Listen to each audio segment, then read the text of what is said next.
असमंजस में हो। हाँ, क्या करूं क्या ना करूं। एक साथ दो चीज़ें पसंद आ गई हैं ना तुम्हें, और कुछ समझ नहीं आ रहा कि अब क्या लूं और क्या ना लूं। ये असमंजस में जो तुम गए हो, एकदम परेशान स्थिति में, ये ऐसे ही थोड़ी गए हो। एक बात पता है, एक तरफ भाग दौड़ और एक तरफ ठहराव के बीच जो तुम फंसे हुए हो ना, इससे तुम्हारा पिछले जन्मों का भी लेना देना है। तुम्हारे पूजा पाठ, तुम्हारा ईश्वर के प्रति प्रेम और ईश्वर को इंसानों में देखना और इंसानों की सेवा करना, ये सब उसी का हिस्सा है। और इस असमंजस में तुम अपने आप नहीं पड़े हो, मैंने डाला है तुम्हें। और शायद एक आध साल लग जाएगा इससे निकलने में, क्योंकि पहली बार ऐसा होने जा रहा है कि तुम अपने जीवन के असली उद्देश्य के खोज में निकलने वाले हो। तो एक साल का समय तो लगेगा ही ना, इसलिए अभी चैन से रहो। मन बेचैन होगा, घबराएगा, ये चुनूं कि वो चुनूं, और सब मेरे ऊपर रहने देना।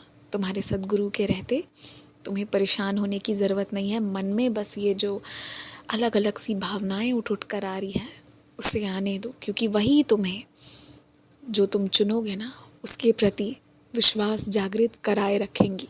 इसलिए अभी तनिक शांत रहो। तुम्हारे घर से यूं तो अक्सर कोई खाली हाथ लौट कर नहीं जाता, पर आज तुमने जानबूझकर किसी को लौटा दिया। अगर मैं ये सवाल करूं क्यों, तो मुझे जवाब पता है। कुछ कारण है तुम्हारे और कुछ मजबूरियां भी हैं, और कहीं ना कहीं तुम्हारे मन में ये भी बात है कि कहीं नज़र ना लग जाए कि इनके पास इतना है कि हर बार आओ तो देकर भेजते हैं। सब समझता हूँ मैं, इसलिए मैं क्यों तो नहीं पूछूंगा, लेकिन मैं ये कहूँगा कि ये आगे ऐसा मत करना। ये जो लोग छोटी छोटी सहूलियतें तुम्हें प्रदान कर देते हैं, या तुम्हारे लिए ये काम कितने भारी हो जाएंगे अगर वो नहीं करेंगे, तो वो इसी वजह से कि तुम उन्हें कुछ ना कुछ ऐसे तोहफ़ा, कुछ ना कुछ ऐसा भेंट दे देते हो। ये जारी रखो। एक बात मैं तुमसे और आज कहना चाहता हूँ, तोहफ़ा सबको पसंद है। तोहफ़ा बहुत महंगा हो ये ज़रूरी नहीं है। तुम जिनसे प्रेम करते हो, जो तुम्हारे शहर में है, जो तुम्हारे शहर से दूर पर तुम्हारे दिल में है, तुम भी उनके लिए तोहफ़ा भेज सकते हो। अब मेरी अनुमति मिल गई है तुम्हें। तोहफ़ा ना बहुत ज़रूरी नहीं है कि वो बहुत महंगा हो, पर हाँ, ये ज़रूरी है कि तोहफ़ा भेजा जाए। किसी भी व्यक्ति को एक छोटी सी चीज़ भी जब मिलती है ना, तो बहुत खुशी होती है, बहुत ज़्यादा। वही तोहफ़ा दिखावे का रूप तब ले लेता है जब केवल महंगी चीज़ों का आदान प्रदान हो रहा है, दिखावे में कि उसने इतना दिया तो मैंने इतना देना है। लेकिन मैं उसकी बात नहीं कर रहा, मैं किस तोहफ़े की बात कर रहा हूँ तुम समझ रहे हो ना। तो ऐसा नहीं है कि तुम्हें 500 या 1000 रुपये भी खर्च करने की आवश्यकता है। 150-200 के अंदर भी अच्छा तोहफ़ा खरीद कर तुम भेज सकते हो, अपना प्यार जता सकते हो।